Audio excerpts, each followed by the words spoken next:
Iyore be try for Osawemezowegi because I can't see one video where be say Mommy Iyore be take give am one man that time retire Obo.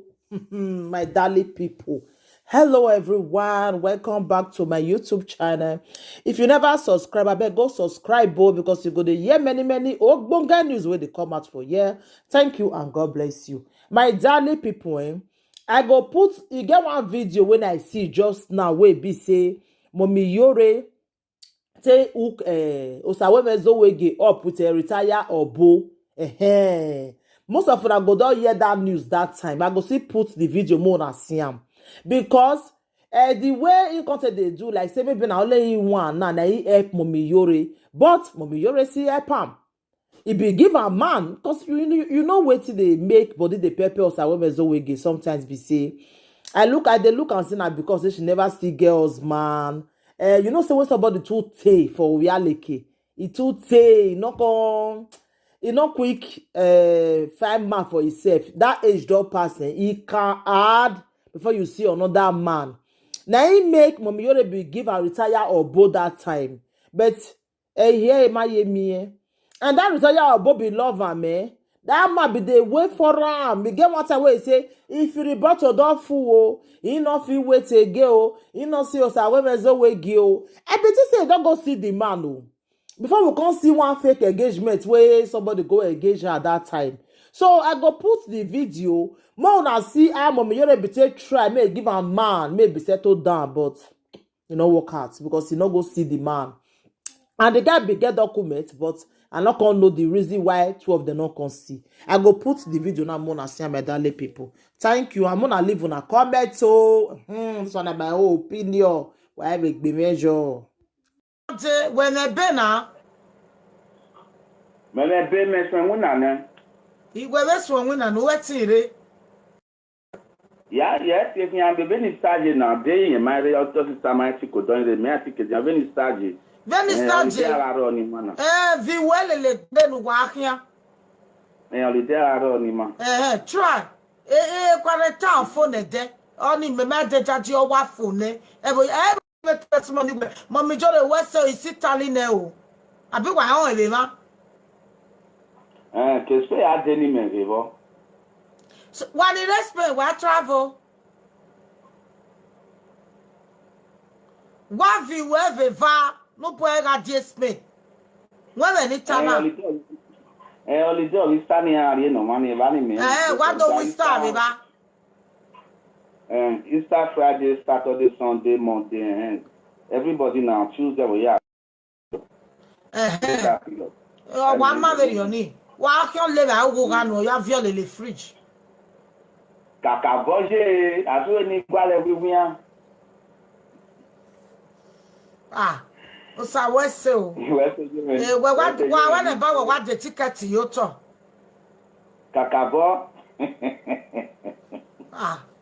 O sa won so de na me ku ma onujo o da kie na abi mata na Mommy Iyore ye sit o abi ya ta be live video manana yen we kian no ni je mda mere spe o doni o Italy me o da ma ye ke Italy o do lockdown ye do kere bet me travel in penalty na nya lockdown we do 2 weeks of years na nya money dey use go online na be where let's see. But imagine Nigeria na. Imagine.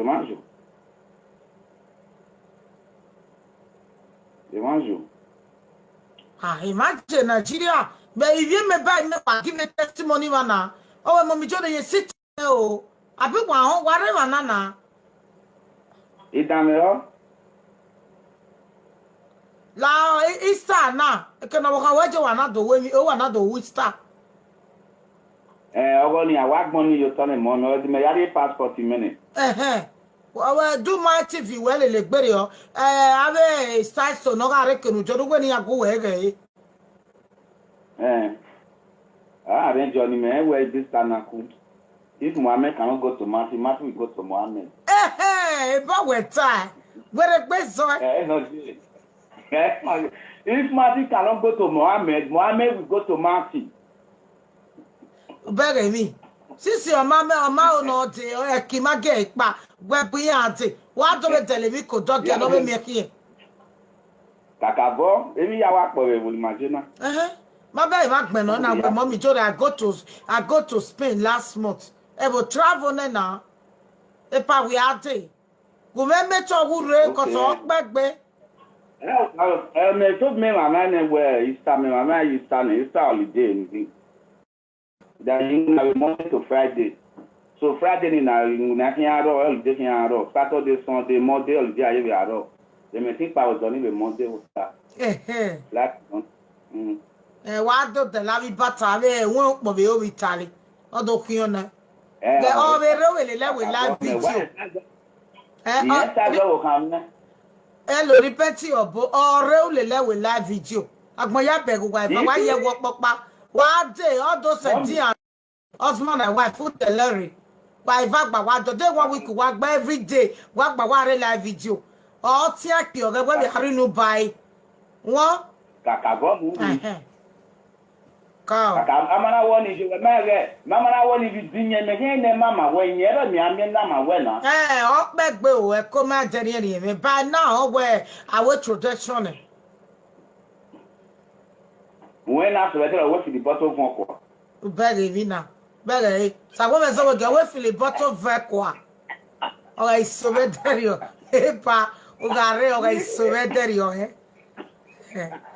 sa go me so ga isobe derio What's your bell?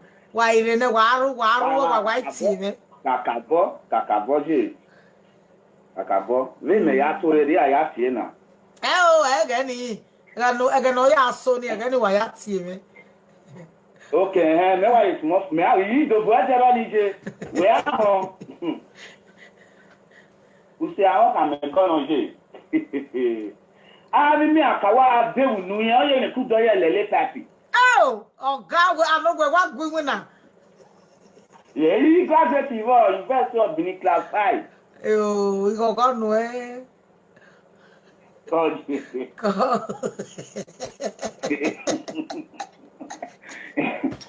see what I do. Yo, see one of our Jenny, I swear. Okay, this one, you want to know coming. Soon of our Jenny, I swear. It's here. It's here, Mother, I'm letting you. Oh, so let me now. See you. See you, Mother, I'm letting you. It's so let me now. See you. See you, Mother, I'm letting you. If I say so, we're good, but see you. See you, Mother, I'm letting you. O police action to tala weji. See you. See you, Mother, I'm letting you. I go ni agba na no. See you. See you, Mother, I'm letting you. Election to ma ba see you. See you, Mother, I'm letting you. O ba ru na mi fun na mi wo. See you. See you, Mother, I'm letting you. Election to mi am no na. See you. See you, Mother, I'm letting you. Election to mi am no na. See you. See you, Mother, I'm letting you. If I say so we gbegbe wo so. See you. See you, Mother, I'm letting you. O police action to tala weji. See you. See you, Mother, I'm letting you.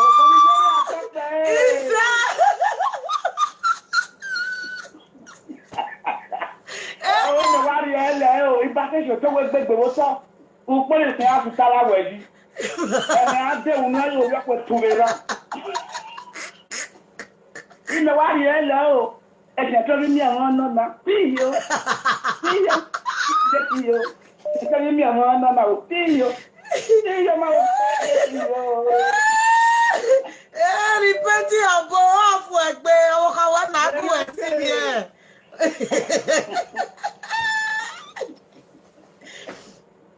God, what's it? Ujame ya gie. What's it? Fande bawe. What's up, baby? He said, God. Baba yo, baba to me gbe o. God. Eh.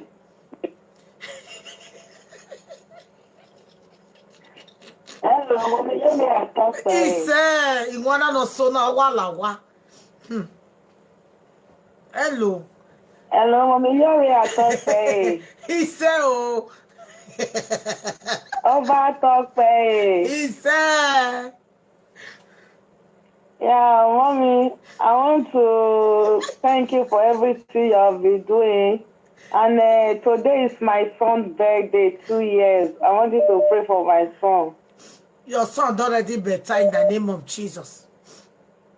God Amen. bless. Society well. Amen. And mommy, please, I'm going for Temi tomorrow to go and do my passport. Okay.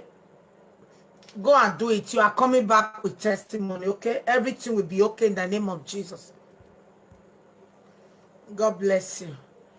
I don't know why you're going to why I'm when you're very. Repeat your boy, you make my day.